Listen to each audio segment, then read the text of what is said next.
Hola, muy buenas tardes. Muchísimas gracias tanto al colegio que se ha preocupado junto a nuestra querida Carmen, nuestra periodista, que se encarga de todo el soporte digital y de hacer posible los enlaces de colaboración con otras entidades. Muchísimas gracias a todos los colegiados que en esta tarde se han conectado para interesarse por este tema tan innovador como es el tema de los drones. Y sobre todo, muchísimas gracias a Aerocámara y a sus especialistas por preparar estos conocimientos para nosotros. En esta tarde tenemos la presencia de Sergio Galeana, responsable de formación de Aerocámaras, y al especialista Carlo Puig Mengual, doctor ingeniero del agua y medio ambiente en la Universidad Politécnica de Valencia, instructor y examinador de los cursos de fotogrametría e inspecciones técnicas. Nosotros, en el orden en el que lo he presentado, realizarán sus presentaciones y a continuación voy a decir un poco los contenidos que vamos a tratar en esta tarde. Vamos a hablar de las normativas de aplicación que justo comentaba Carlos, que han cambiado, que tienen ciertos matices y es bueno conocerlas. La importancia de la tecnología en las inspecciones, los drones y sensores específicos en inspecciones técnicas, las herramientas informáticas para la reconstrucción y análisis de escenarios, las inspecciones de infraestructuras lineales en fase de explotación, algunos casos de éxito en inspecciones lineales y aplicaciones específicas en estructuras civiles e industriales. Y no puedo terminar esta presentación sin recordarle que Aerocámara es básicamente una empresa especializada en formación y que ocupa, como escuela de formación, ocupa el número uno en pilotos de drones en España, teniendo aproximadamente 9.000 pilotos formados en el año 2023, con lo cual tiene mucho que contarnos y tenemos mucho que aprender de ello. Les invitamos a disfrutar de estos conocimientos y muchísimas gracias por estar aquí todos y todas. Pues muchas gracias, Maribel. Lo mismo, muy buenas tardes. Encantado de estar con todos vosotros. Agradecer a Maribel y a Carmen el esfuerzo que han puesto y especialmente al colegio, por darnos esta oportunidad para tratar de traeros un poco, pues cómo está el tema de las inspecciones lineales utilizando este tipo de tecnologías que son disruptivas pues aplicando estas tecnologías a este tema de las inspecciones lineales. Mi parte va a ser un poquito, quizá un pelo más aburrida, pero creo que es interesante, ya que estamos en un momento muy cambiante con el tema de la normativa. Hace el 2019 salió lo que es toda lo que es la nueva normativa europea. Y bueno, pues os voy a hacer un pequeño resumencito para que sepáis un poco, poneros en antecedentes de cómo está la situación ahora mismo con respecto a la normativa del uso de este tipo de aeronaves. En un principio, las autoridades competentes tenemos, bueno, pues todo lo que es la nueva normativa viene de Europa. ¿Vale? Esto forma parte de un proyecto que es el Single European Sky o el Espacio Aéreo Único Europeo, que lo que nos trae es una armonización normativa a lo largo de toda la Comunidad Europea. A bote pronto, la ventaja fundamental de todo esto es que vamos a poder operar con las mismas reglas, con los mismos requisitos y especialmente con las mismas licencias en cualquier país europeo. Entonces, pues bueno, aquí tendríamos un poco lo que es EASA, que sería la Agencia Europea de Seguridad Aérea, y en España tenemos AESA, que sería la nacional, la de aquí, la Agencia Estatal de Seguridad Aérea. En un principio, la nueva normativa que salió en el 2019 está basada en dos reglamentos, bueno, uno que llamamos reglamento de ejecución, otro reglamento delegado, que coloquialmente los llamamos directamente 947 y 945. Así un poco a grosso modo, el 947 sería de carácter más bien operativo. ¿vale? Ahí nos definen responsabilidades de piloto, responsabilidades de operador, nos plantean una serie de escenarios en los que se puede volar y qué se puede hacer en esos escenarios y establece las nuevas categorías de vuelo, que luego, como luego veremos, lo han dividido en 3 categorías. Y sin embargo, el 945 es de carácter mucho más técnico. No sé si sabéis, ha salido a partir del 1 de enero de este año. Todas las aeronaves comercializadas en entorno europeo, en este entorno EASA, tienen que venir con un etiquetado de clase, el correspondiente. ¿Vale? Este etiquetado de clase va en función no solo del peso de la aeronave, sino de una serie de componentes. Entonces han hecho una clasificación con respecto a esas aeronaves que luego veremos un poquito también. Vamos a continuar por aquí. El marco normativo, lo que hemos contado, ¿vale? Se basa en ese reglamento delegado, el 945, que, bueno, pues establecería lo que hemos dicho, un poco más técnico, ¿no? Sería, bajo mi punto de vista, sería una pelota que cae en el tejado de lo que es el fabricante, ¿no? Y que van a establecer los requisitos para el diseño y fabricación de los UAS destinados a ser utilizados con arreglo a las condiciones en este reglamento. También nos va a definir qué UAS están sujetos a certificación y, bueno, pues las normas relativas a comercialización y demás. Luego tenemos el 947, que como ya he dicho antes, es de carácter operativo y aquí nos definen un poco esa utilización, ¿no?, de los sistemas, de estos sistemas o de estos UAS que se llaman ahora, que es, bueno, el término UAS sería Sistema Aéreo No Tripulado. Anteriormente se llamaban RPAs, o no sé si los conocéis como RPAs, y bueno, pues nos han cambiado el acrónimo a UAS por la inclusión de las aeronaves autónomas, ¿vale? Este tipo de aeronaves, las aeronaves autónomas, serían aquellas en las que el nivel de intervención humana es 0. ¿De acuerdo? Entonces, bueno, ese ha sido un poco el cambio de RPAs a UAS. Este reglamento de ejecución 947 nos define 3 categorías de operación y lo han definido en base al riesgo de la operación. Y bueno, pues han quedado en que la categoría abierta serían operaciones de bajo riesgo en las que no se va a requerir ni una autorización ni una declaración. Es decir, no tendríamos que pedir permiso a las autoridades aeronáuticas. Ahora bien, esto no es exactamente cierto, el no tener que pedir nada. ¿Por qué? Porque no tenemos que hablar con las autoridades aeronáuticas, es decir, podríamos salir y hacer nuestra operación. El tema es que si estamos afectados por una zona geográfica UAS, que llaman ellos, una zona geográfica UAS no es ni más ni menos que una zona en la que se permite, o como ellos lo cuentan, en la que se permite, se restringe o se prohíbe el vuelo a drones.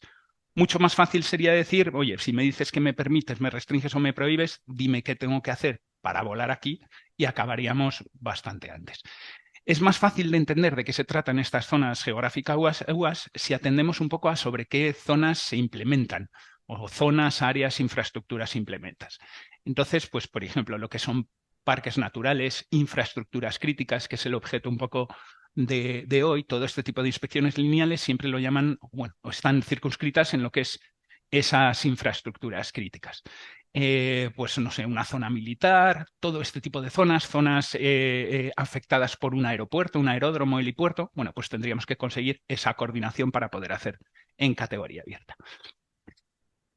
Operaciones que no sean de bajo riesgo, que ya las llaman de riesgo medio, caerían en la categoría específica. Y estas sí requerirían de una declaración en un escenario estándar o bien una autorización. Son las dos maneras que nos da para poder operar en esta categoría. El tema de la declaración es, han lanzado 2 escenarios estándar, que son los famosos STS, que sería escenario estándar nada más, que sería un tipo de operación que ya viene definida por las autoridades y, bueno, pues suponen una ventaja porque al ser un escenario estandarizado, es decir, es repetitivo, siempre va a ser el mismo, con lo cual, vía declarativa, declaramos responsablemente que vamos a cumplir con la serie de requisitos que nos marca ese escenario en concreto y vía declarativa lo podríamos hacer. Todo lo que no entrara en esos 2 escenarios estándar, que fueran operaciones de riesgo medio, las pasaríamos o lo podríamos hacer vía autorización. Probablemente nos pedirán un estudio aeronáutico de seguridad y que implementemos una serie de medidas de mitigación de riesgo. Y por último, la categoría certificada, que bueno, ya lo consideran operaciones de alto riesgo. Esta categoría de momento no está del todo desarrollada, pero es la que va a dar cabida un poco a lo que está por venir. Y está por venir y está a la vuelta de la esquina.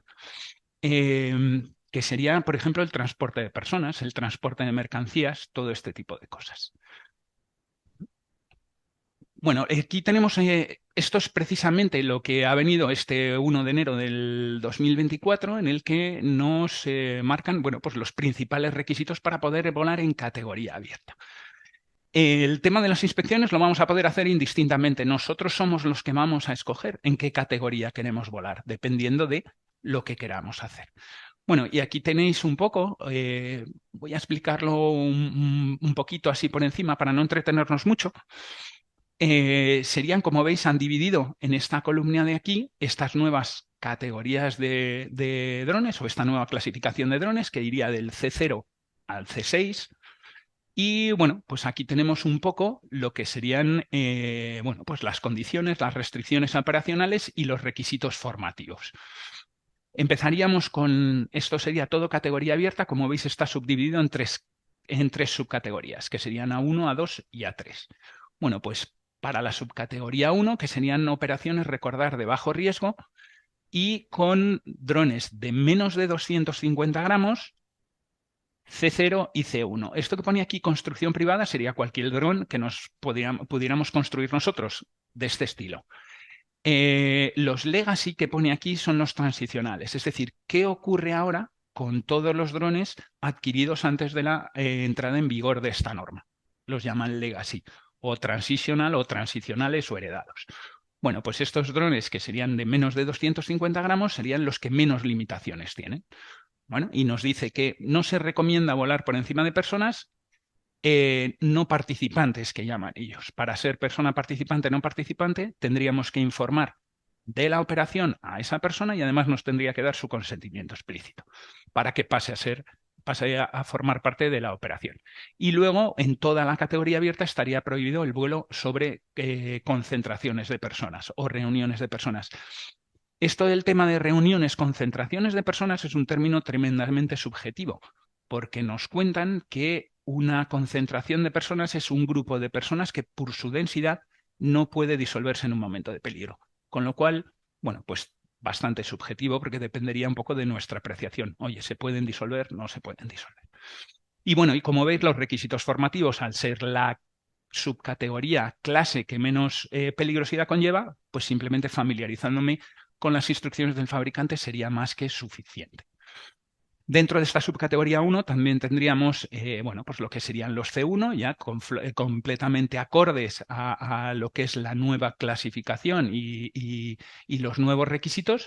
Y como veis, pues bueno, 900 gramos. Serían todos los drones que hasta 900 gramos. Un poquito más peligrosos por el tema. El peligro fundamental que contemplan ellos es que le des un castañazo a alguien con el dron, así, directamente. Evidentemente, el mayor o menor daño que le podamos hacer vendrá o será directamente proporcional a una energía de impacto que le podamos transmitir. Un principio para poder evaluar esa energía de impacto, evidentemente, es el peso. Sabemos que si tenemos poco peso y subimos mucho la velocidad, podríamos llegar a las mismas energías de impacto. Pero por algún lado hay que empezar bueno, a dividir, a clasificar. Bueno, pues como veis, aumenta un poquito el peso y los requisitos, las restricciones van a ser un poquito mayores. Bueno, como tenéis aquí, ya le dais un vistacillo después, o si tenéis interés un poco en profundizar, ya si queréis al final le explicamos un poquito más. Bueno, pues ya no me dejaría volar por encima de ninguna persona no participante. Y los requisitos serían, como siempre, familiarizarnos con las instrucciones del fabricante y, bueno, hacer un examen. ¿Qué es un examen? Ahora mismo todos los exámenes son online y se hacen ante AESA. Luego tendríamos aquí la subcategoría 2, que ya serían hasta 4 kilos, y como veis los requisitos, a medida que va aumentando la peligrosidad por aquello de que estamos utilizando un dron potencialmente más peligroso, pues como veis nos van alejando de esas personas no participantes. Aquí ya me diría que en subcategoría 2, con un C2, no podría volar sobre concentraciones, como en toda la categoría abierta, y me podría acercar a 30 metros de esas personas no participantes, incluso podría reducirlo a 5 si tengo una función de baja velocidad en esa aeronave. Y lo mismo, familiarizarnos con las instrucciones y hacer el examen, hacer un examencito. Y por último, la subcategoría 3, que sería ya la menos restrictiva, no por el tipo de dron, sino por el escenario que nos plantean, que serían, bueno, pues el C3, C4 y las aeronaves heredadas de hasta 25 kilos, de entre 250 gramos y 25 kilos. Y como veis, bueno, nos manda allá a 150 metros de cualquier zona residencial, comercial, industrial o recreativa. Con lo cual es un poco la manera que tienen de manejar el riesgo. Es decir, nosotros aumentamos un poco el riesgo de la operación por el tipo de dron que utilizamos, más pesado, con más características y demás. Ellos lo que van a hacer es plantearnos un escenario bastante más restrictivo. Nos van a ir alejando de la posibilidad de que hubiera esas personas no participantes en la operación. Bueno, pues esto sería un poco esta categoría abierta. Quizá así un poco a grosso modo sería un poco la categoría primera. Si buscamos un paralelismo lo podríamos encontrar quizá un poco en el tema de los carnés de conducir de moto. Pues esto a lo mejor sería pues como el A1, ¿no? De motos hasta de una determinada potencia, aproximadamente unos 125 centímetros cúbicos, si no me equivoco, no en centímetros cúbicos, sino en potencia. Pues esto sería lo mismo, ¿vale? Paso previo para poder sacarme la siguiente licencia, que sería la de categoría específica, que ya sería, pues bueno, esas operaciones de riesgo medio. Y en esta categoría específica, que es la que nos decía, que os comentaba que se podía hacer vía o bien declarativa, declarar que vas a cumplir con los requisitos que impone ese escenario estándar, o bien vía autorización, todo lo que se salieran de estos escenarios estándar. Actualmente hay publicados nada más que 2 escenarios estándar. Y además hay una duplicidad. ¿Por qué? Porque Europa lanzó unos escenarios estándar que son los europeos, pero siempre deja un pequeño hueco a que los Estados miembros hiperregulen, es decir, regulen sobre eso que ya viene regulado de Europa, siempre más restrictivo, nunca por encima.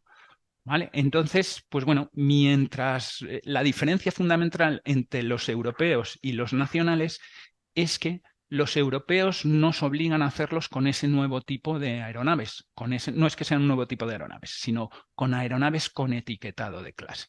¿Vale? Como hasta ahora no había, prácticamente sacó hace poquito a ESA un listado de las aeronaves que habían conseguido la etiqueta de clasificación y había 12. De los cientos, de los miles de drones que hay por ahí, 12 tenían etiquetado de clase. Evidentemente, como estamos al principio de todo esto, podríamos decir, aunque suene pretencioso, que somos pioneros un poco de todo este tema, pues bueno, pues eso, nos lanzamos un poco a la piscina y hay esa duplicidad. Vamos a tratar nos dieron una especie de plan B, por decirlo de alguna manera, que serían estos 2 planes. En vez de pedirme una aeronave con etiquetado de clase en los nacionales, lo que me dan es un plan B. Me dicen, bueno, como no hay aeronaves todavía o suficientes aeronaves con ese etiquetado de clase, bueno, pues me dan este plan B. Me dicen, bueno, me conformo con que no sea de la fija, con que cumpla una serie de características, que pese menos de 10 kilos, que sea eléctrica y demás, ¿vale?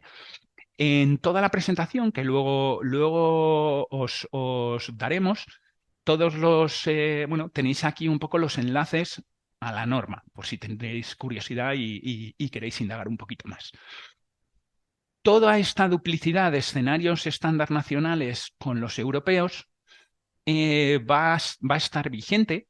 Como veis aquí, hemos puesto una especie de timeline. Van a convivir, o sea, vamos a poder hacer o acogernos a un escenario estándar europeo o a uno nacional hasta el 1 de enero del 2026, podríamos decir, 31 del 12 del 2025. Hasta ahí convivirán, pero a partir del 1 de enero del 2026, esto, que son los escenarios estándar, desaparece, con lo cual ya solo podríamos hacer los europeos con ese tipo nuevo de aeronaves, ¿vale? Que básicamente serían, perdonad, porque igual me he saltado una, ¿no? No me la he saltado, ¿dónde la he puesto? Os había puesto, disculpar, aquí. Esta clasificación de aeronaves. Como veis, este es el etiquetado de clase que van a tener. Y bueno, aparte de esta etiqueta, deberían llevar también el marcado CE, lógicamente, y una etiqueta de polución sonora, si queréis, o de nivel de acústico.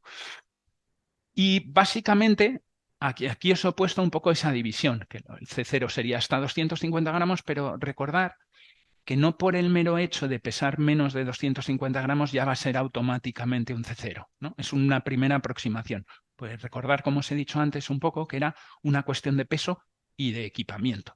Por ejemplo, por contaros un ejemplo, en el C0, aparte de pesar menos de 250 gramos, pues bueno, pues no tiene que tener una velocidad superior a 19 metros por segundo. ¿Qué ocurre si mi aeronave pesa menos de 250 gramos, pero es capaz de desarrollar una velocidad por encima de esos 19 metros por segundo? Que ya no sería un C0, sería otra cosa, pero no un C0. ¿De acuerdo? Esto os lo he puesto un poco lo de los pesos para tener una pequeña aproximación a esa división. De hecho, si no, la diferencia entre C3 y C4, ¿cuál sería? Tiene que ser alguna. Si ambos dos son por debajo de 25 kilos, alguna diferencia debe haber. Bueno, básicamente, y para no dejaros así sin conocer la diferencia, imaginaros que nos vamos a un concesionario de coches, nos compramos un modelo de coche. Bueno, pues el C3 sería full equip, con todos los extras habidos y por haber, y el C4 sería el mismo coche, pero pelado, sin ningún accesorio. ¿De acuerdo? Bueno, y luego tendríamos los de categoría específica, que son C5 para el estándar 1 y C6 para el estándar 2. Volviendo un poco al tema de los escenarios estándar, con estos escenarios estándar nos han dado un poquito las dos posibilidades reales de vuelo que tenemos. El estándar 1 sería un vuelo en un entorno urbano, dicen vuelo veloz en una zona terrestre controlada en un entorno urbano, y el estándar 2 sería un vuelo en una zona terrestre controlada, un vuelo VV-LOS, que sería más allá de la línea visual, en una zona terrestre controlada en un entorno poco poblado. Como veis, nos dan un poco las dos posibilidades reales de vuelo. O bien estoy en una ciudad, o un pueblo o demás, o estoy fuera, que sería pues lo del entorno poco poblado. Luego también tenemos una normativa específica, esa sería la normativa general. ¿De acuerdo? Luego también tenemos una normativa específica para lo que son todo este tipo de vuelos sobre lo que llaman ellos infraestructuras críticas. ¿Vale? Y distinguen siempre dos, o bien actividades recreativas o bien actividades profesionales. El que sea recreativo o profesional no tiene nada que ver con si es por remuneración o no. De hecho, dicen que una actividad recreativa sería cualquier operación que dicen que es, bueno, pues de competición, exhibición, así como las lúdicas propias de las aeronaves de juguete. Y en actividades profesionales nos hablan de cualquier trabajo técnico o científico en los que se utiliza una aeronave de estas características para hacer labores de pues no sé, de fotogrametría, levantamientos topográficos, toma de datos y todo ese tipo de cosas, ¿vale? Fotografía, filmación, todo ese tipo de cosas. Bueno, pues en recreativo están completamente prohibidas, ¿de acuerdo? Dice aquí, destinadas exclusivamente a actividades deportivas recreativas de competición y exhibición, así como las lúdicas propias de las aeronaves de juguete, no podrán sobrevolar este tipo de instalaciones e infraestructuras críticas. Y luego, en todo caso, el sobrevuelo de estas instalaciones de industria química, transporte, energía, agua, tecnologías de la información y comunicaciones deberá realizarse a una altura mínima sobre ellas de 50 metros y a una distancia horizontal del eje, en caso de infraestructuras lineales, de 25 metros. Y luego no a menos de 10 metros de distancia respecto al perímetro exterior en el resto de los casos. En lo que serían actividades profesionales. Bueno, pues aquí Europa no regula del todo, ¿vale? Porque tenemos aquí, no es que no regule del todo, siempre decíamos, o hemos comentado, o he comentado al principio, que dejaba un pequeño hueco a que los Estados miembros hiperregulen. ¿Y cómo se hace? Pues a base de normativa nacional, en este caso a base de reales decretos. En este caso todavía nos afecta, estamos a la espera del nuevo real decreto, no sabemos cuándo saldrá. Es por eso por lo que nos afecta el anterior, que es el 1036 del 2017. Y dice, bueno, que solo podrá realizarse con el permiso expreso, previo y expreso del responsable de la infraestructura. ¿Qué tiene de bueno esto? Que podemos reducir esas distancias. Nos dice que el sobrevuelo de instalaciones e infraestructuras de la industria química, transporte, energía y demás debe realizarse lo mismo que antes, ¿vale? A una altura mínima de ellas sobre 50 metros y a un mínimo de 25 metros de distancia del eje horizontal si son lineales, y 10 metros del perímetro exterior. Salvo, que esto es muy importante, esto es como si fuera una palabra mágica, el excepto, el salvo, permiso expreso de su responsable. Es gracias a este permiso por lo que nos podemos acercar bien sobre cualquier, pues no sé, tendido eléctrico, subestación eléctrica, aerogeneradores, parques solares y demás. Y luego, pues bueno, adicionalmente se ha de cumplir con las restricciones, limitaciones, permisos y coordinaciones existentes, lo que comentábamos antes, en la zona geográfica de vuelo en la que pretendamos operar. Para esto, EASA nos ha lanzado una página que se llama En Aire Drones, que si la abrís veréis un mapa de España con todas las zonas en las que aplican esas restricciones. Lo que tenemos que hacer será, a la hora de ir a volar o a operar o hacer un tipo de operación a cualquier sitio, será meternos en ese mapa, ir específicamente al sitio, pinchar en la zona y ahí no se nos desplegarán los requisitos que tenemos que cumplir. Bueno, y yo por mi parte, esto es todo. Recordar también un poco, esta es la página de Naire Drones que os decía, el enlace es funcional para que le podáis echar un vistazo y normalmente quién es un poco el organismo regulador que nos va a conceder esos permisos o no, que sería el Centro Nacional para la Protección de Infraestructuras Críticas, que también tenéis el enlace aquí. Es decir, si yo quiero hacer un vuelo sobre una central nuclear, pongamos, tendría que hablar con el CNPIC, este que llamamos, o el CNPIC. Y por mi parte, poco más. Tampoco quería aburriros demasiado. Yo sé que he ido un poco como un avión. Encantado. Después de que Carlos nos presente lo suyo, que es bastante más entretenido, cualquier pregunta estaremos encantados de responderosla. Carlos, te doy paso. Perfecto. Bueno, gracias, Sergio. Tomo yo el relevo. Al igual que ha hecho mi compañero Sergio, agradecer al ilustre Colegio Oficial de Ingenieros Técnicos de Obras Públicas y a todos los asistentes vuestra presencia, y un poco retomando o recogiendo el guante que ha lanzado mi compañero desde un punto de vista quizás algo más normativo, ¿no? Todo el tema de cómo está a día de hoy la situación para poder coger un dron de una oficina, irnos a campo y recoger datos. A mí lo que me gustaría en la presentación que os voy a mostrar es un poco compartir con vosotros cuál sería un poco la metodología, cuál es la tecnología que a día de hoy contamos para poder obtener ese tipo de resultados, ese tipo de inspecciones, y la metodología a priori que deberíamos de seguir para llegar a un fin, que es la obtención de unos datos, para luego ese procesamiento, ese análisis o esa propia inspección técnica sin necesidad de utilizar técnicas tradicionales, ¿no? Pasando ya a un plano, digamos, de aplicación completa de este tipo de nuevas tecnologías.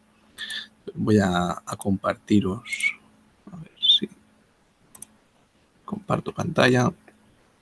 Y os presento un poco lo que son las diapositivas. Vale. ¿Veis lo que es la pantalla y demás? Sergio, no sé si estás por ahí, ¿me ves, me escuchas? ¿Va todo correcto? Todo se correcto. ve perfectamente, sí, se escucha. Vale. Sí, Vale, sí se ve. perfecto. Se ve bien. Estupendo. Gracias. Pues nada, retomo por aquí y vamos a ver un poquitín lo que os comentaba, ¿de acuerdo? Lo primero que os quiero presentar, ¿de acuerdo? En esta primera diapositiva, ¿de acuerdo? Es un poco un mapa muy breve, lógicamente, como comentaba antes mi compañero Sergio, al final el mapa de cantidad o de volumen de equipos que contamos a día de hoy es bastante amplio, y aquí os he querido mostrar simplemente una pequeña recapitulación, una pequeña descripción de algunos de los equipos que a día de hoy pues, consideramos más interesantes y sobre todo para compartir con vosotros cuáles son las capacidades o cuáles son las bonanzas que este tipo de tecnología nos puede permitir, y en este caso, lógicamente, aplicado al mundo de las inspecciones técnicas, ¿no? Aquí os quiero presentar un poco dos grandes mundos, drones, digamos, más voluminosos, de mayor masa máxima al despegue, es decir, más pesados, y luego drones quizás más de consumo, más livianos, más ligeros. Es importante también diferenciar el concepto de pesos o de masas máximas al despegue que acarrean este tipo de tecnologías, sobre todo un poco también recogiendo lo que habéis visto en la primera parte de esta ponencia, ¿no? De este webinar, todo el tema normativo que no es baladí y que, por tanto, utilizar un tipo de aeronave u otro en cierto tipo de ocasiones puede demorar el poder pedir un permiso o el tipo de restricción en cuanto a distancias o operativas. Entonces, quizás también entender todo ese amplio espectro de tecnología que contamos y a la hora de poder obtener un resultado, pues lógicamente que nosotros seamos los que decidamos por dónde nos vamos a decantar. ¿de acuerdo? Algo que también es muy común, y esto, pues bueno, todas las formaciones yo creo que es la tónica general que disponemos a los alumnos, ¿no?, que inician su andadura en el mundo de los drones, y algo que debemos de entender, sobre todo aplicaciones prácticas o específicas dentro de este campo, es el entender antes que nada el tipo de sensor o el tipo de dato que nosotros vamos a querer recoger. Yo creo que eso es una de las grandes claves a la hora de embarcarse en la adquisición o en la compra de un tipo de tecnología como esta que luego vamos a utilizar en nuestro día a día en nuestra empresa, ¿no? Al final también, si os habéis informado un poco, al final no son tecnologías relativamente económicas, sino que tienen su coste, que lógicamente se justifica con el día a día del trabajo, pero cuando nos decantamos por la adquisición y ponerlo como un instrumento de actividad diaria en nuestro desempeño en nuestro trabajo, lógicamente hay que hacerlo de forma justificada, ¿no? Por lo tanto, una premisa clave que tenéis que tener siempre en cuenta es entender el tipo de sensor que va a recoger el tipo de dato que a vosotros os va a interesar, ¿no? Y luego veremos en la siguiente diapositiva una breve también descripción de los tipos de sensores que a día de hoy podemos encontrar en el mercado. Entonces, haciendo un poco una referencia a la diapositiva que os presento, ¿vale? Como veis aquí es un mapa, pues os he presentado 5 drones que son a día de hoy, pues bueno, un poco referencia en el mundo de las inspecciones técnicas de la marca líder en el mercado, ¿vale? DJI, que supongo que la conoceréis o habéis visto en algún foro o en redes sociales, ¿vale? Vemos un poco los diferentes modelos que nos presentarían, ¿no? Y un poco acercaros esta tecnología a vosotros, sobre todo los que no hayáis tenido un conocimiento previo antes de este tipo de herramientas. El que os presento aquí, ¿vale? De acuerdo, arriba a la izquierda, el Matrix 350 RTK, podéis ver un poco lo que sería su desarrollo, cómo está montado. Estamos hablando de que todos son cuadricópteros, ¿vale? Tendríamos drones de otro tipo de características con un número mayor de brazos. En principio, los que os presento son cuadricópteros. Algo importante que tenemos que entender este tipo de tecnología es este apellido, ¿no? El acrónimo que acompaña al nombre propio de la aeronave, el concepto de RTK, que es el acrónimo de Real Time Kinetic, que no es más que la corrección diferencial en tiempo real del posicionamiento de la aeronave.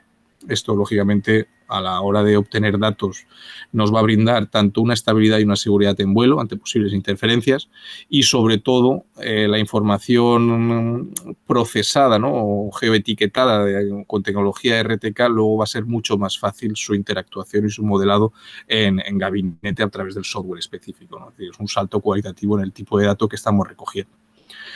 Algo interesante que nos presenta este tipo de tecnología, os digo, el Matrix 350, ¿vale? Hay modelos previos, el 300, el 310, está el 200, el 210, ¿vale? Hay diferentes, digamos, series dentro de lo que son las aeronaves.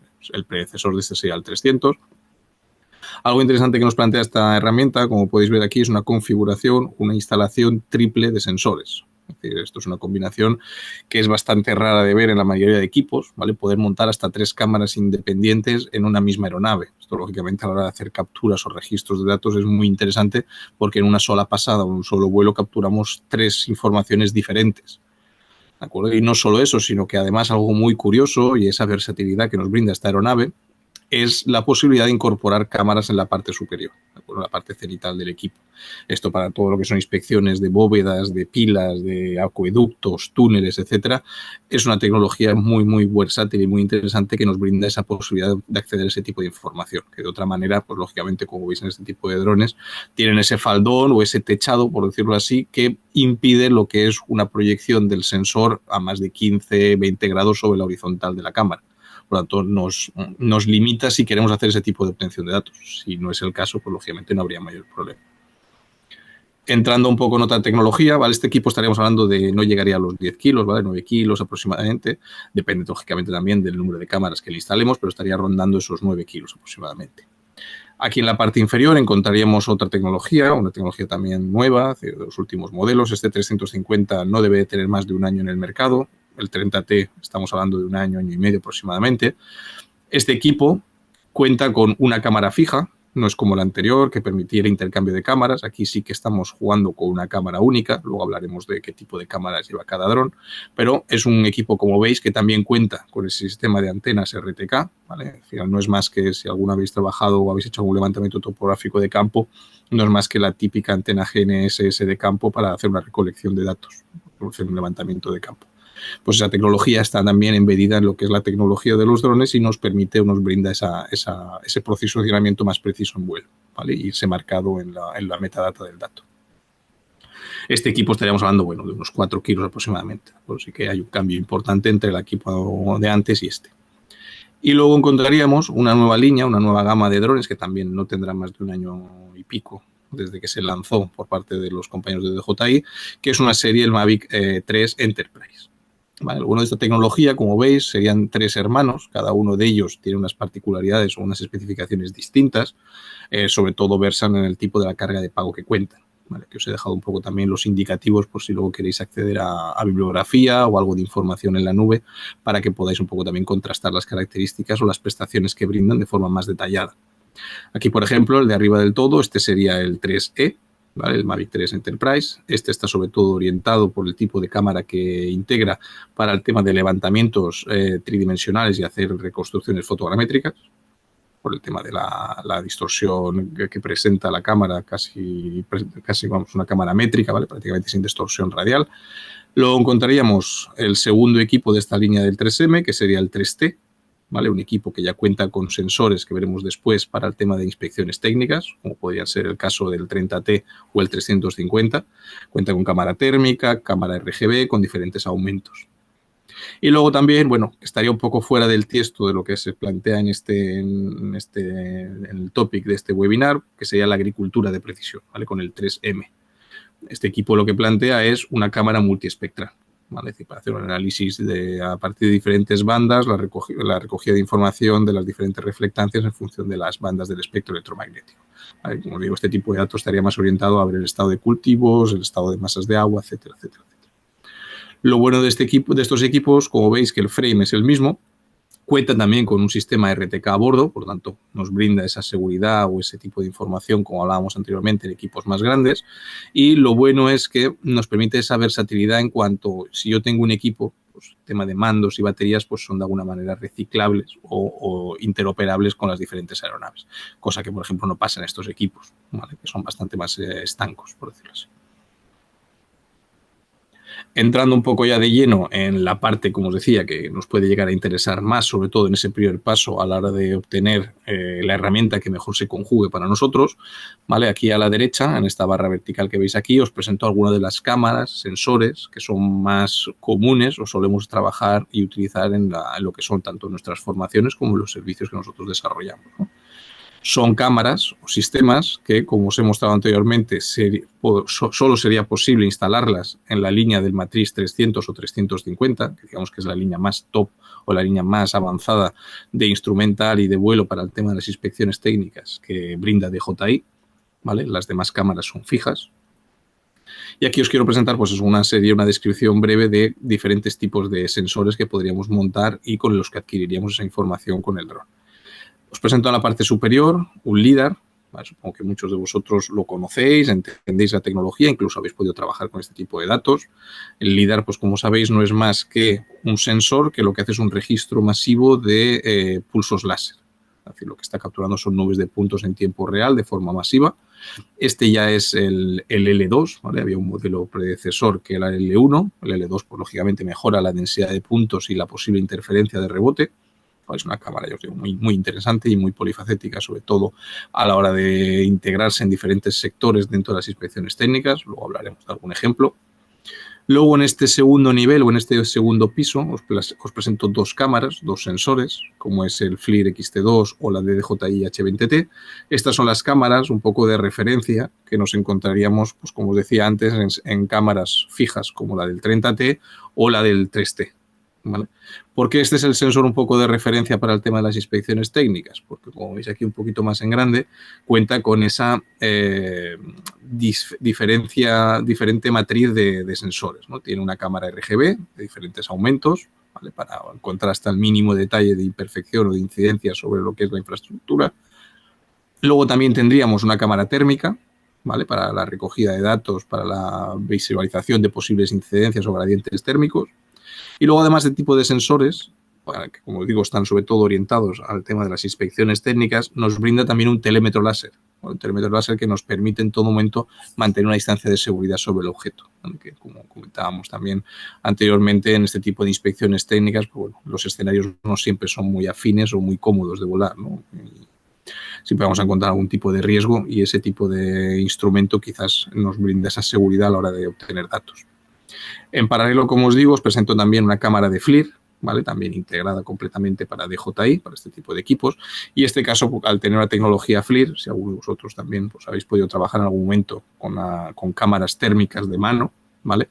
Conoceréis o entenderéis que FLIR pues, es una marca o una de las marcas más importantes o de referencia en el mundo termográfico, ¿no? Lo bueno de esta cámara es que nos brinda valores de temperatura exactos en cada píxel, ¿vale? Para obtener mapas de calor más precisos y poder hacer modelos 3D termográficos de forma precisa. Y luego, en la parte de abajo, os presento otro tipo de sensor para que conozcáis un poquitín todas las capacidades que este tipo de drones nos permite, que es un sensor fotogramétrico puro y duro, ¿vale? Es una cámara, una full frame, ¿vale? Que nos permite hacer un intercambio de focales, ¿vale? Lo cual también es algo muy raro en este tipo de sistemas, este tipo de drones. Es decir, poder intercambiar focales de un sensor fijo es algo que también nos brinda esa capacidad de variar el GSD con una misma altura de vuelo, que nos permite ajustar resoluciones ajustando lo que es la misma altura de vuelo para que también en función de la zona en la que estemos podamos mantener un mismo producto.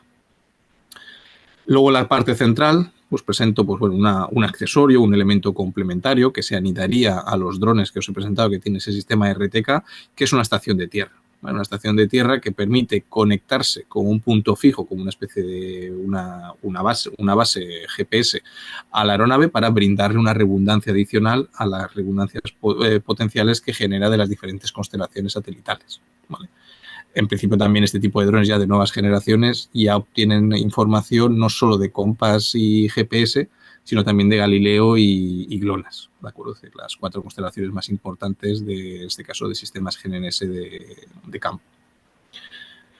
Y luego, adicionalmente, sistemas que, como podéis ver, esto es un mero ejemplo, pero que podríamos entrar en bibliografía y poder discutir y valorar muchísimas más herramientas que se conjugan a día más a lo que es este tipo de tecnología.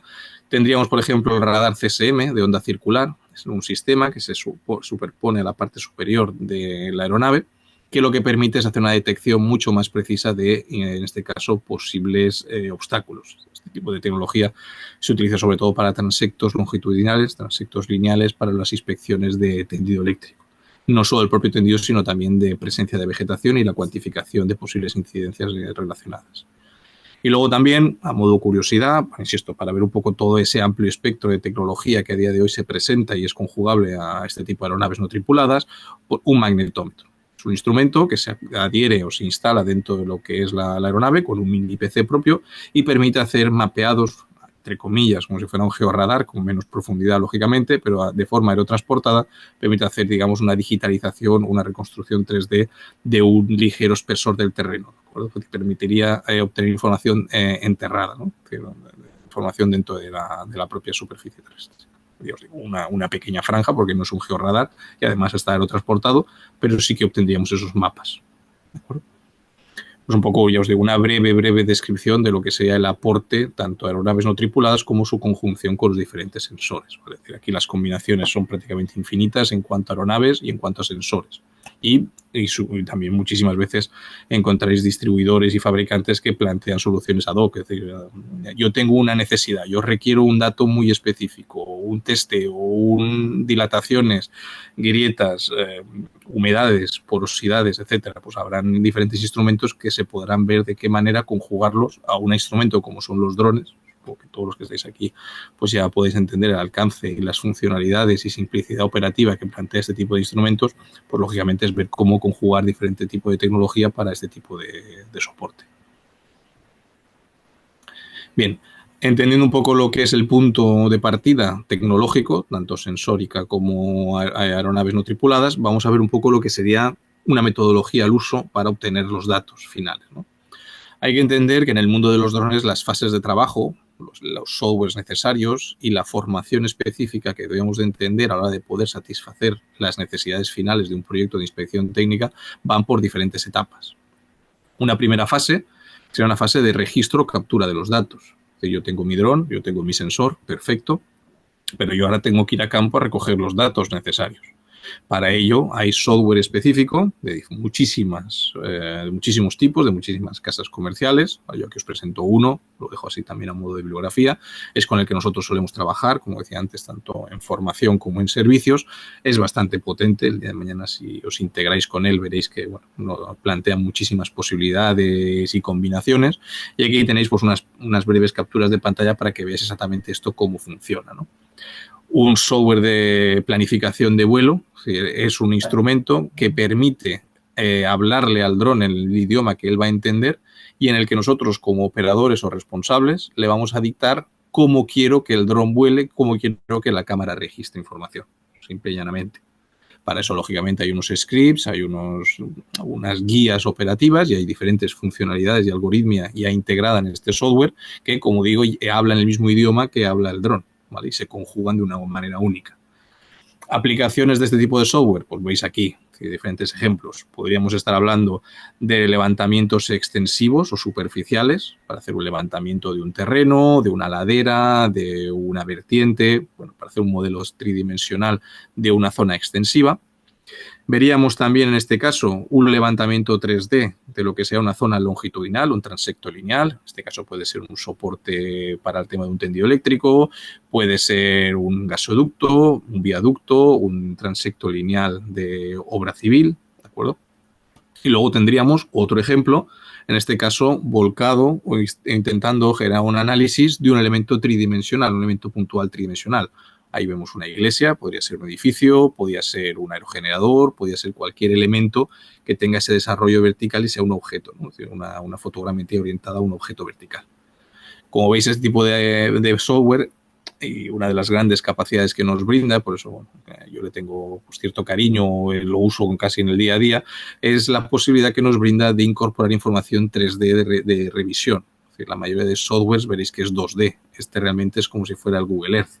¿Vale? Plantea la posibilidad de revisar la escena en 3D y no solo eso, sino del dron, como veis aquí en las zonas o los recuadros inferiores, el dron permitirle hacer un seguimiento del terreno, ¿no? Lo cual también es a nivel seguridad de vuelo y a nivel seguridad de la calidad del dato es algo fundamental. Entonces, que veamos un poco y entendamos que, y esto siempre también lo hablamos en las formaciones, ¿no? Es decir, una mala captura, una mala gestión de la recogida de datos en campo es sinónimo de un fracaso total del proyecto. ¿De acuerdo? Esto es algo que siempre tenemos que tener en cuenta porque yo aquí, el dron, y esto yo creo que es extensivo a cualquier tipo de tecnología o instrumento que podamos utilizar en el día a día. Toda tecnología tiene un fin y es muy inteligente, pero es inteligente y es operativa cuando su uso está bien planteado. Si no, es un mero objeto que está recogiendo unos datos que luego no me van a servir para nada, ¿no? Entonces, yo siempre pongo bastante hincapié que en esta fase de trabajo es fundamental la corrección y la correcta adaptación de los programas y las metodologías para que los datos luego, después de varias fases de trabajo, lleguemos a un resultado coherente y correcto. Hecha esa fase de datos, yo ya tengo en mi USB, en mi tarjeta, en mi disco duro, yo tengo ya mi información, ya sea LIDAR, ya sean fotos, lo que sea menester. Pasaríamos a una fase ya de gabinete, una fase en la que yo con esos datos me voy a un software específico de reconstrucción tridimensional y voy a obtener productos. ¿Qué productos podemos encontrarnos? Pues bueno, yo aquí os planteo un software de reconstrucción 3D, que también es el que utilizamos nosotros a nivel servicios y a nivel formación, que es el Pix4D. Este Pix4D es una familia de software que integra diferentes disciplinas, cada una de ellas aplicada a diferentes ámbitos técnicos. Aquí podemos ver resultados como puedan ser modelos 3D, tanto del terreno como de elevaciones, en este caso aplicado a lo que sea una explotación minera. ¿Vale? Se genera tanto el modelo tridimensional como el ortomosaico 2D, todo, lógicamente, con coordenadas reales, dimensiones reales de en torno al centímetro, lógicamente si se ha hecho correctamente los procesos correspondientes de recogida de los datos, pero que es una tecnología totalmente operativa y real, de alta precisión y exactitud con la información que nos encontramos en el terreno. No solo modelos 2D o 3D, sino también nubes de puntos. ¿Vale? Supongo que también en repetidas ocasiones os habéis encontrado con fuentes de datos que es más interesante o puede ser muy importante el tema de trabajar con nubes de puntos en crudo clasificadas. Esto, por ejemplo, es una presa y aunque lo veamos de forma uniforme, esto realmente son nubes de puntos que han sido obtenidas a través de un proceso de reconstrucción 3D con imágenes de dron. Luego aquí tendríamos un curvado de nivel. ¿de acuerdo? También obtenido a partir de datos tridimensionales del dron. Y un ejemplo, un poco también enfocado a esas inspecciones técnicas de tendidos o transectos lineales, longitudinales, una reconstrucción 3D a partir de nube de puntos de un tendido eléctrico. Aquí vemos esas nubes de puntos con sus cableados, el terreno limpio de vegetación, porque cada una de las capas o cada uno de los elementos que se presentan en la imagen estarán codificados. Entonces luego podríamos ajustarlo, jugar con ello como si fueran capas, ir quitando y anulando y un poco pivotando esa información para hacer, pues bueno, perfiles longitudinales o transversales, para ver orografías, para hacer movimiento de tierras, convoluciones tridimensionales, análisis del volumen del dosel de la vegetación que pueda aparecer. Bueno, podríamos jugar con ello sin mayor problema porque el dato lo tenemos. Una vez cumplido lo que sea esa fase de reconstrucción 3D, ¿a dónde nos iríamos? Pues a la fase de análisis o inspección. ¿Vale? Para ello, pues lógicamente hay multitud de softwares, pero aquí os quiero presentar un pequeño ejemplo de uno de los softwares que nosotros en Aerocámaras, ¿de acuerdo? Tanto en formación como en servicios, es el que utilizamos, ¿de acuerdo? Entonces, desde Aerocámaras utilizamos el Pix4D Inspect para lo que es toda la fase de análisis. Ahora, cuando acabe la presentación, os haré una pequeñísima demo, ¿de acuerdo? Para que visualicemos un poco cómo funciona y que nos hagamos eco de realmente cómo esto funciona y cuál es el sentir, ¿no? O cuál es la importancia de este tipo de información. Este tipo de programas de inspección y análisis lo que plantean es, una vez yo he recogido los datos y los he procesado, yo tengo lo que se llama el gemelo digital, ¿vale? Que ahora está tan de moda, ¿no? La obtención de gemelos digitales. Bueno, yo tengo mi gemelo digital, sea de una subestación, como veis aquí abajo, sea de un tendido eléctrico, sea de una torre de telecomunicaciones, sea de un puente, de una obra civil. Yo tengo mi gemelo digital reconstruido tridimensionalmente con medidas reales y sobre el mismo yo puedo aplicar inteligencia artificial, que lógicamente también está muy en boca y es muy ahora manido el concepto. Pues yo aplico inteligencia artificial a través de softwares específicos para la identificación de fallas, errores, fisuras, laminación, corrosión. O no solo en la búsqueda de incidencias, sino como os presentaré ahora, por ejemplo, lo que es la segmentación o el inventariado de elementos. ¿Vale? Como os comentó, nosotros dentro de lo que es la Aerocámaras, en nuestro paquete formativo, brindamos una solución que es la obtención del inventariado completo de una torre de telecomunicaciones. Nosotros entendemos el ente de una torre de telecomunicaciones como un objeto único y aplicando la inteligencia artificial extrae cada uno de los elementos funcionales de la misma. Hablamos de torres panelares, de las antenas panelares, antenas microondas, cajas auxiliares de conexión. Y no solo eso, como estamos trabajando con un gemelo digital georreferenciado, cada uno de esos elementos se pueden extraer de forma individualizada y extraer modelos BIM, ¿vale? Que también es una cosa que ahora está muy de moda. Pues bueno, también que entendamos que los modelos BIM o la extracción independiente de cada uno de los elementos de una infraestructura luego se puede conectar directamente con tecnología o software BIM para su inventariado y lo que es el seguimiento o modelación estructural. ¿De acuerdo? Entonces creo que es un flujo de trabajo continuo que es muy interesante y que entendamos que los drones son un poco el punto de partida o el foco de extracción y generación de esos datos para luego embeberlos en lo que es la propia tecnología de software. Vale. Y esto un poco sería la parte de la presentación de las diapositivas. Y ahora, pues, si vamos bien de tiempo y os parece, os hago una pequeña muestra. ¿De acuerdo?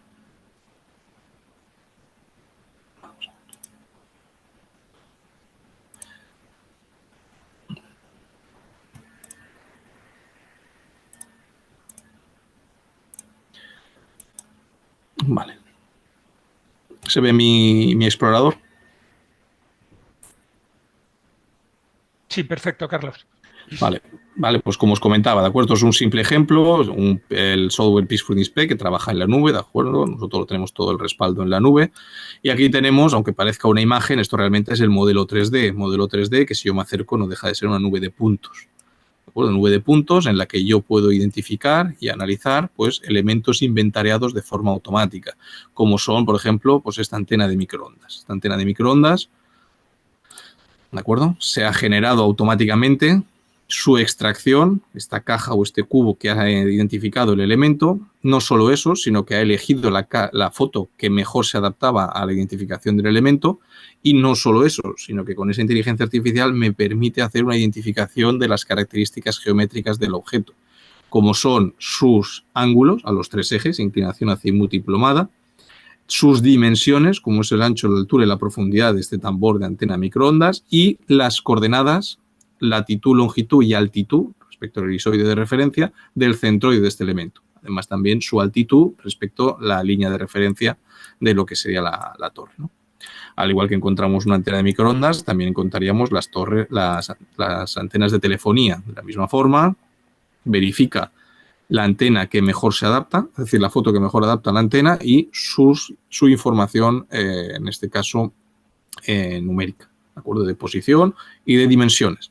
Todo esto lo hace automáticamente. Lógicamente, luego desde el software, pues como todo, hay que hacer una revisión específica por parte del técnico para darlo por bueno, ¿de acuerdo?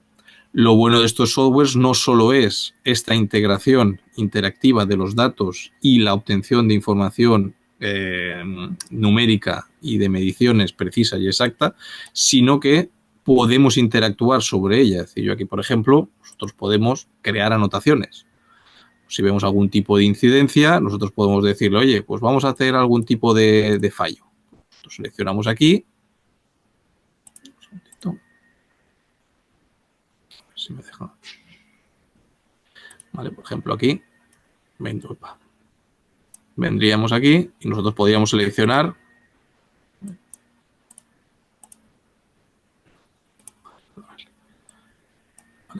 Y se pueden generar líneas. Se han generado líneas y a mí me da las medidas, tanto longitud 2D como longitud 3D, elevación mínima, elevación máxima, pendiente. Es decir, yo este modelo es un modelo real, es un modelo en el que yo ya puedo hacer medidas. No solo medidas, sino también superficies. ¿De acuerdo? Yo puedo venir aquí y preguntar la superficie de algún elemento, como pueda ser la parte superior o la cubierta de esta caja. El box de controles de lo que es la antena, ¿de acuerdo? De aquí pues me calcula lo que es la información y me genera lo que es toda la documentación en tiempo real de lo que son las medidas, ¿de acuerdo? Y ya un poco por también darle más empaque a este tipo de información, que aparte me permite, ahora voy a compartiros, también quería mostraros, un segundo. Lo bueno que tiene estas aplicaciones no es solo la gestión del gemelo digital in situ, ¿no? En la nube, sino que además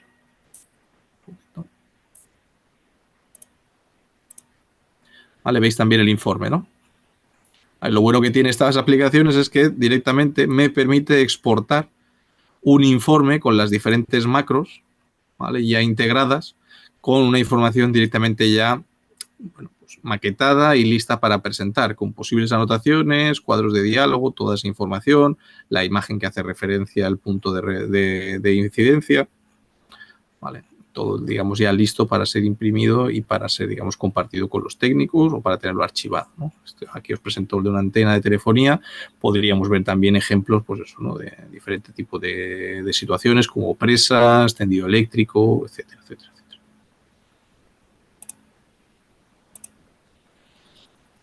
Vale, pues no sé si queréis que pasemos, no sé cómo vamos de tiempo, si queréis que pasemos al tema de cuestiones y preguntas.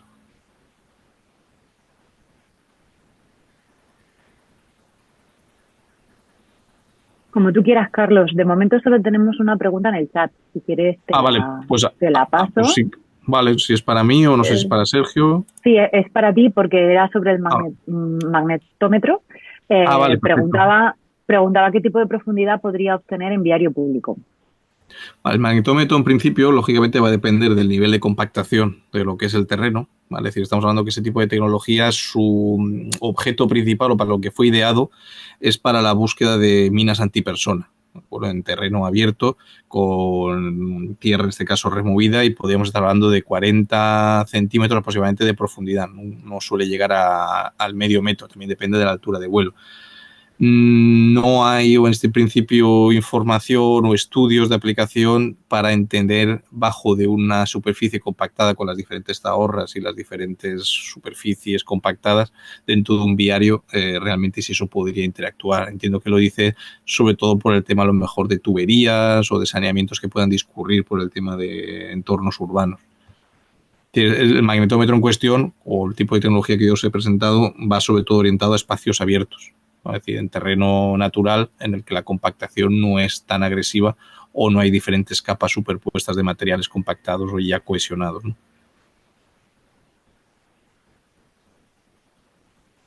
Perfecto, pues esa es la única pregunta que había ahora mismo.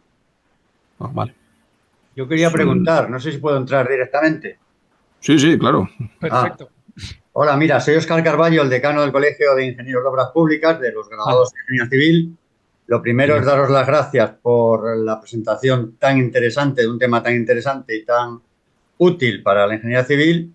Y bueno, y mi pregunta, ¿le afectan las inclemencias del tiempo tanto al dron como a la cámara?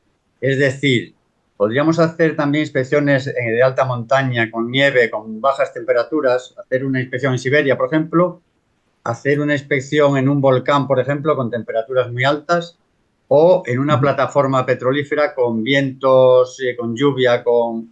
Es decir, si las inclemencias del tiempo le afecta tanto a la cámara como al dron, o hay que buscar un día ideal para hacerlo. Muchas gracias. Pues bueno, yo por mi parte comentarte el tema del tema meteorológico, ¿no? Las inclemencias de la meteo que puede brindar este tipo de equipos, lógicamente va a depender del tipo de dron, pero por ejemplo estos que os he enseñado inicialmente, el 350 y el 30T, estamos hablando de la aeronave en sí, una IP de 65 normalmente, ¿no? A salpicaduras y a humedad aproximadamente. Esto no significa que el dron son sumergibles, ¿vale? Es decir, significa que algún tipo de lluvia o algún tipo de gota fina, pues de alguna manera puede soportarlo.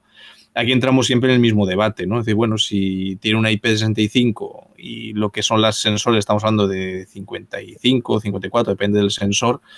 Claro, el problema viene cuando yo estoy trabajando con sensores que a la hora de estar en condiciones de meteorología adversa, luego se hace una especie de cortina de agua o de una especie como de vapor que lo que hace es generar una nube de distorsión en la propia lente, ¿no? Entonces, claro, ahí sí, bajo el agua puede funcionar, pero realmente no va a recoger datos.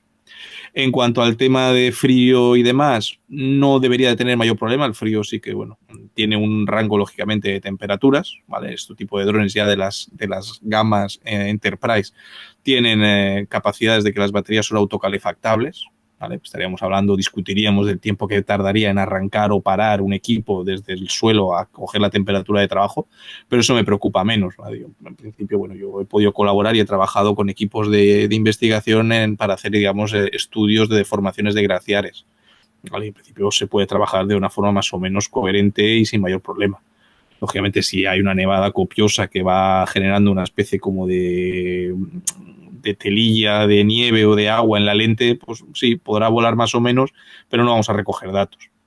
El tema del viento, pues como todo equipo van a tener unos umbrales operativos. Estamos hablando normalmente, por darte un valor de referencia que podemos dar por bueno este tipo de tecnología, unos 10, 12 metros por segundo como un valor seguro de vuelo, ¿de acuerdo? Te digo también que tanto en servicios como en formaciones, equipos de estas características, que son los que nosotros trabajamos, como te digo, para formar y para trabajar, los hemos puesto a 15, 16 metros por segundo y el dron en principio, bueno, pues ha resistido como un campeón. Lo que pasa es que lógicamente se calienta más y lo que son las partes o los componentes se resienten más. Y luego pues el mantenimiento pues se tiene que hacer un poquito más acorde al sufrimiento que ha tenido.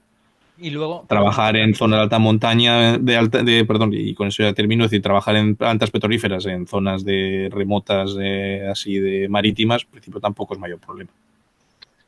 sobre todo especialmente un poco con el tema de viento, calor extremo, frío extremo, aparte de las limitaciones que normalmente ya vienen, bueno, en el manual del fabricante suelen venir todas esas limitaciones, pues luego lo que tenemos que tener un poco en cuenta también es el tema de duración de batería, de autonomía. Vale, si tenemos mucho viento, pues evidentemente el dron va a tener que hacer mucho más esfuerzo. Ese esfuerzo, ¿cómo lo hace? Tirando más de la batería. Igual que, por ejemplo, si son situaciones, por ejemplo, yo cuando has preguntado lo del tema del volcán, claro, yo me imagino que ahí, cuando estás justo en la boca del volcán, el aire ahí será tremendamente caliente, con lo cual, pues lo mismo de siempre, ¿no? Muy poco denso para generar la misma sustentación en un aire menos denso, pues tendremos que darle más vueltas a los motores, con lo cual al final repercute un poco en el tema de la batería. Es tratar un poco de bueno, pues de jugar con eso, de llegar a un compromiso de que nos pueda resultar operativo, pues eso, teniendo en cuenta esas pequeñas limitaciones. Muchas gracias. Un placer. Otra pregunta que nos ha llegado a través del chat, no estoy segura si se refiere también al magnetómetro, imagino que sí, porque dice, ¿cuál es la precisión en zonas boscosas? Ángel Cobos, no sé si quiere aclarar o decir algo al respecto. Sí, yo creo, perdonar la interrupción, yo creo que si queréis preguntar, lo hacemos mucho más abierto, mucho más cercano. Pinchar el micro y preguntar tranquilamente. Vale, es decir, en principio lo de que comenta el tema de la precisión, entiendo lo que es el término de precisión en cuanto a la captura o la recogida de datos, ¿no? Es decir, si el dato sería recogido de forma correcta o no.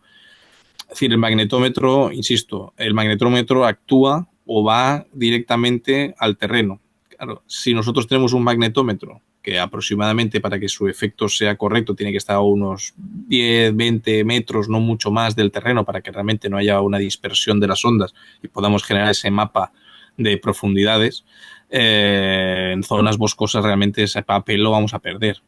Para hacer una representación fidedigna o de alta precisión en zonas boscosas de lo que es la propia masa arbustiva y de la ubicación del terreno, ahí sí que tendríamos que morir a otro tipo de tecnología, como en este caso sería el LIDAR. O sea que el LIDAR, lógicamente, el último pulso o el último rebote va a acabar en la superficie terrestre. No va a permitir una integración o una excavación, por decirlo así, teórica, del pulso láser más allá de la propia superficie terrestre. No sé si se refería a eso el compañero.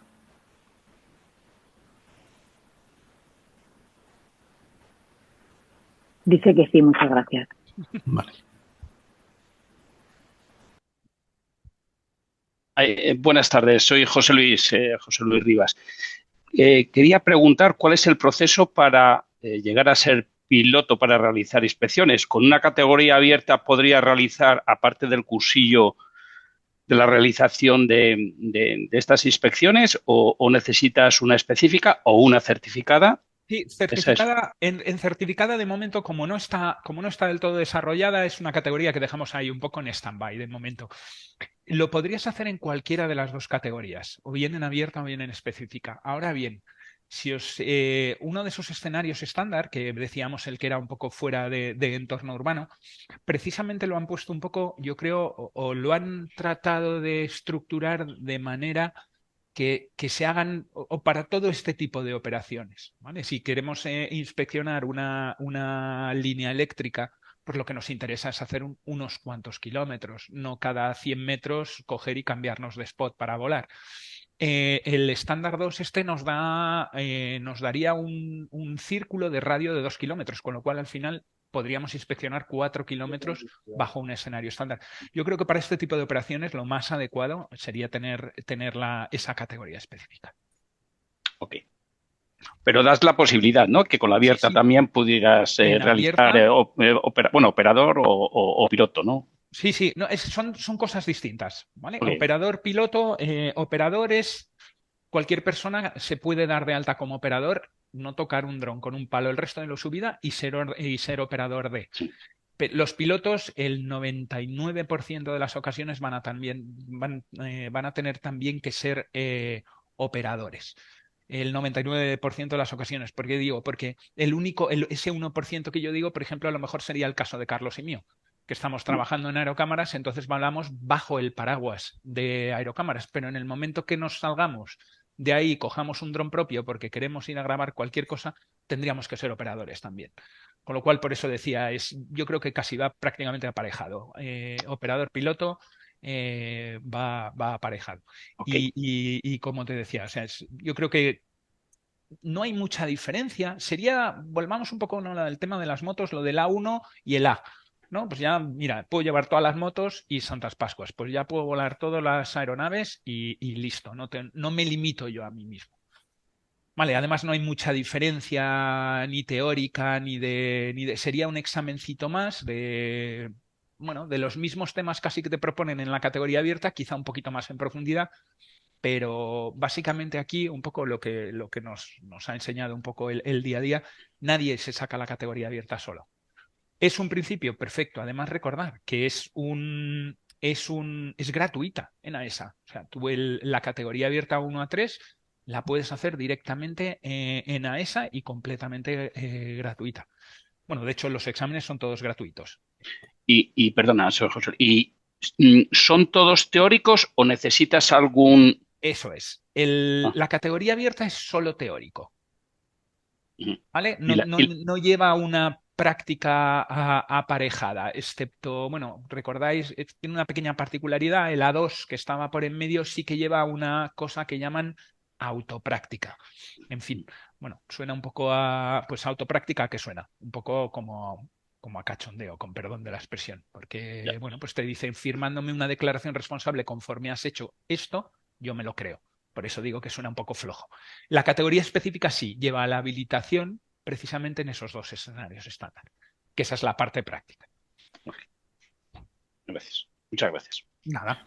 Yo, bueno, simplemente Eh, por también apuntar un pequeño inciso, ¿no? En referencia a lo que estamos hablando, que yo también haciendo mención a lo que comenta Sergio y lo que la experiencia no nos dicta, ¿no? En respuesta a la pregunta de José Luis, al final cuando te vas a meter de forma profesional, ¿no? A este tipo de inspecciones que son tan variopintas y pueden ubicarse o colocarse en cualquier tipo de escenario y utilizar cualquier tipo de equipo, al final para brindar una solución profesional y de garantías para embarcarte en cualquier tipo de inspección, al final lo que siempre se recomienda o lo que un poco la lógica nos hace entender es que tenemos que estar con las certificaciones pues, que cubran todo ese espectro operativo que nos puede brindar este tipo de tecnología. Incluso también por comentar, ¿no? Dentro de lo que es el ámbito de la formación y demás, que lógicamente en este tipo de webinar pues, nos hemos centrado en algo muy concreto, es una titulación paralela, por decirlo así, que también brinda a esa, ¿no? Que también pone en disposición de los usuarios, que es el título de radiofonista de banda aeronáutica, ¿no? Que también desde Eso es, Aerocámaras brindamos ese tipo de certificación y que es un complemento, digamos, en cuanto a certificaciones para poder operar ya en cualquier sitio sin ningún tipo de limitación, ¿no? Es decir, con ese sentido es algo también interesante para tener ese perfil de piloto cubierto para poder operar en cualquier tipo de escenario. es un poco, al hilo de lo que... Perdón. perdona, Carmen.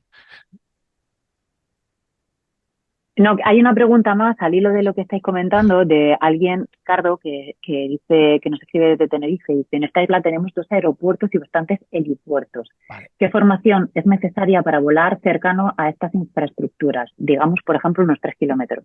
Exactamente las mismas. En un principio está prohibido volar a una distancia inferior a 8 kilómetros de este tipo de infraestructuras, aeropuertos, aeródromos, helipuertos en general, con sus pequeñas particularidades. Pero si luego esas distancias se pueden reducir de mutuo acuerdo con los proveedores de servicios de tránsito aéreo o con el aeropuerto en sí se podrían reducir esas distancias. Conozco un poco la zona de Tenerife porque bueno, tengo muchos alumnos de muchos lados, especialmente allí, estando Tenerife Norte, Tenerife Sur y el volcán por en medio, que es un parque natural, te queda como poco, pero eso es simplemente la misma titulación.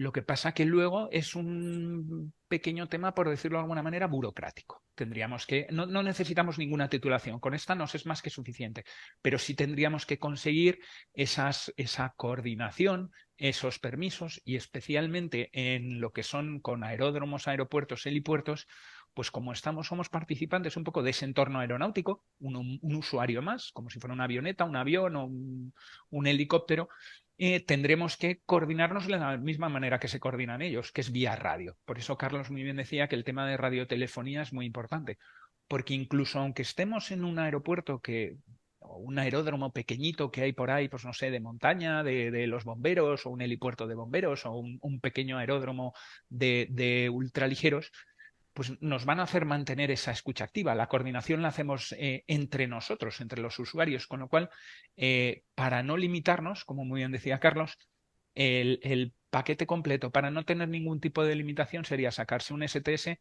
más el curso de radiotelefonía. Porque al final estamos en el mismo entorno con ellos y nos gestionamos. O sea, si estamos, por ejemplo, volando pues alrededor de un aerogenerador, y bueno, si pasa alguna avioneta, llegará a la misma frecuencia, nos podremos comunicar y Es lo que ellos es implementar medidas de atenuación de riesgo en aire, que las llaman. Pues eso, evitar cualquier tipo de problema, especialmente con aviación tripulada. Así que resumiendo, perdón, categoría específica y radiotelefonía. Sería lo más interesante para no limitarte a ti mismo. Dice, genial, muchas gracias. Pues Perfecto. por el momento en el chat no hay más preguntas. Si hay alguien más que quiera intervenir a través del micrófono. Pues vuelvo a... Soy José Luis nuevamente. Referente al tema del vuelo de drones de, no sé, de carreras y demás, ¿cómo funciona eso? ¿Dónde está? ¿En qué campo está? ¿O en qué permiso, qué tipo de piloto, etcétera, etcétera, estaría este tipo de vuelo deportivo, ¿no? Por decir una manera. Perdona, ¿me podrías repetir? Es que, disculpa, el principio de no te lo escuché. Bueno, en definitiva, el vuelo con drones de ocio, de estos de carreras, visto, Sí. no sé, en televisión, ¿eso dónde estaría? ¿En qué grupo estaría? ¿De qué manera estaría? ¿Y dónde se podría volar? Porque En tú no creo categoría que puedas... abierta. A En ver, categoría abierta es la que engloba un poco esas operaciones un poco más lúdicas, ¿no? Bueno, pues eso, carreras de drones, FPV, todo ese tipo de cosas. La parte más lúdica caería en categoría abierta, no sería necesaria una categoría específica. El problema es que está bastante regulado y está limitado, normalmente ahora todo lo que es el vuelo recreativo, te lo limitan a infraestructuras destinadas al uso exclusivo de. Otra cosa es que tú en categoría abierta te vayas bajo las condiciones, te vayas por ahí en una zona que puedas volar, que no tenga limitaciones y hagas lo que te apetezca. Hacer toneles, lúpines y lo que tú quieras. ya. Pero normalmente lo que son las actividades recreativas las han circunscrito un poco a las instalaciones destinadas al uso exclusivo de, que, bueno, pues suelen ser campos de aeromodelismo normalmente. Ahora ya van saliendo cada vez más en ese mapa de Naire Drones que os comentaba antes, cada vez van saliendo más instalaciones. Por ejemplo, un pequeño campo de ultraligeros. Pues piden la coordinación pertinente y te dejan volar drones ahí también. Bueno, va creciendo todo esto. Daros cuenta un poco lo que os contábamos al principio. Somos pioneros de todo esto. Todo esto, pues poco a poco tiene que ir rodando mejor y engranándose mejor. Y bueno, y especialmente con el tema este burocrático, pues todo va a ir un poquito, poco a poco, siendo mucho más dinámico, mucho más operativo. Ok, gracias. Nada.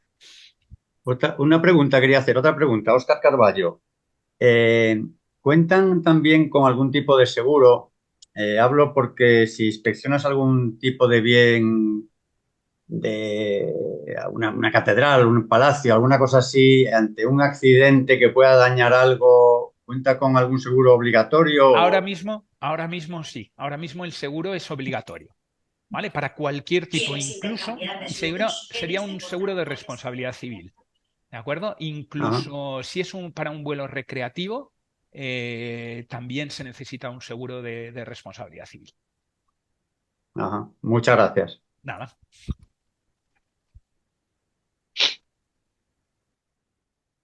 Perdona, Carmen, aquí salía otra pregunta que es de Canarias también, Sí, que dejo el guante al colegio efectivamente. para que nos recomiende algún curso.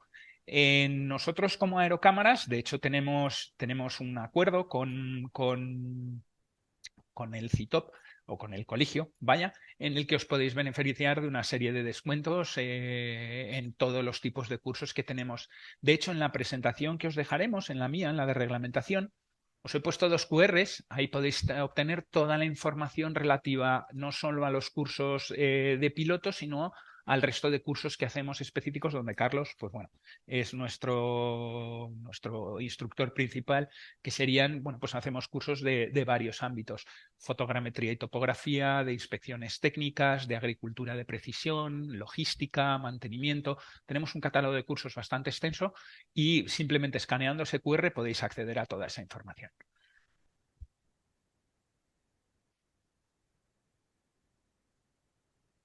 ¿Sí?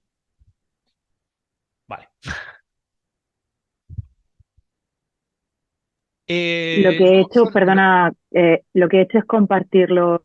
Estoy compartiendo con todos los asistentes las presentaciones, aunque también he indicado antes por escrito que se pueden solicitar a la administración del colegio. Sí, por ¿vale? supuesto, podéis contactar con nosotros cuando estiméis.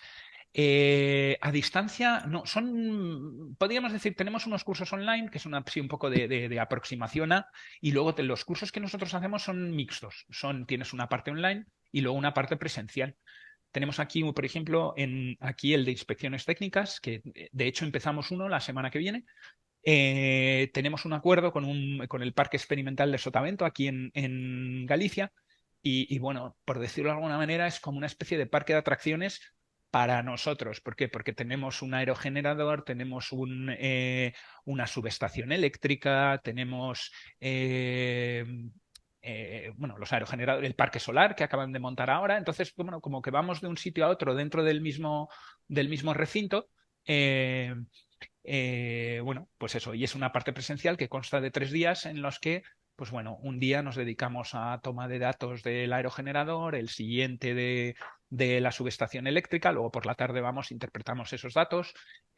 Bueno, pues de esas 3, normalmente esos son mixtos, 3 días presenciales aquí en Galicia de momento. Estamos tratando estoy yo investigando a ver si puedo encontrar este mismo parque de atracciones de la misma manera que es realmente cómodo en más sitios, y en el momento que encuentre los sacamos de aquí y vamos de hecho a Carlos lo teníamos el día montado en el avión, así que de acá para allá.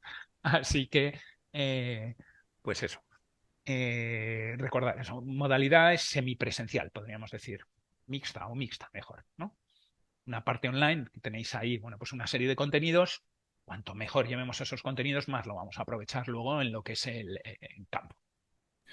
Y al final, bueno, simplemente también por puntualizar el motivo, ¿no?, de esta modalidad mixta o presencial y online es, bueno, al final, como habéis podido ver, lo que brindan este tipo de cursos es toda esa flota de equipos, tanto de sensórica como aeronaves, y que gran parte del trabajo, del expertise de un piloto especializado en inspecciones técnicas o en otro tipo de disciplina técnica es la capacidad in situ, en campo, de calibrar, prever la operativa, encontrar los riesgos en campo y obtener esos datos. Por tanto, claro, este tipo de cursos como tal, una modalidad online al 100% sería muy complicado, perdería muchos matices formativos que yo creo que son clave a la hora de que vosotros, ¿no?, el alumno, sea capaz de realmente integrarse con la tecnología y ser capaz el día de mañana de poder hacer sus propios trabajos, ¿no?, y desenvolverse completamente en todas las fases un poco las fases que hemos comentado en las diapositivas, que sea capaz de desenvolverse de forma óptima. Nuestra pretensión siempre ha sido no formar ni topógrafos, ni geógrafos, sino simplemente buenos pilotos tomando datos. Es decir, que tengan la capacidad de realizar un buen entregable. Lo que decía antes Carlos, que tomar datos así por tomar datos igual luego no sirven absolutamente para nada. Lo importante es eso, es generar ese buen entregable que el técnico en cuestión pueda analizar perfectamente, pues eso, con unas precisiones que hablaba antes, centimétricas, que puedas tomar medidas, distancias, desniveles, todo ese tipo de cosas. Entonces nos centramos mucho en eso, mucho en la operativa, más allá de si, bueno, pues de las consecuencias que puede, porque eso ya se lo dejamos a los que saben, que probablemente seréis vosotros en muchas ocasiones. De ahí, por ejemplo, pues no sé, a un topógrafo no le podemos enseñar de topografía, pero sí le podemos enseñar a cómo tomar esos datos para que luego le sean realmente útiles.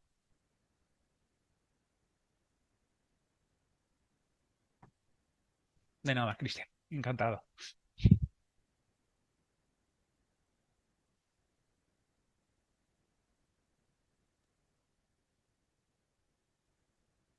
Pues parece que ya está, que no hay más preguntas.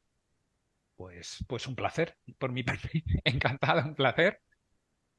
Y cualquier cosa estamos a vuestra disposición, o bien a través del colegio o si queréis contactar con nosotros directamente.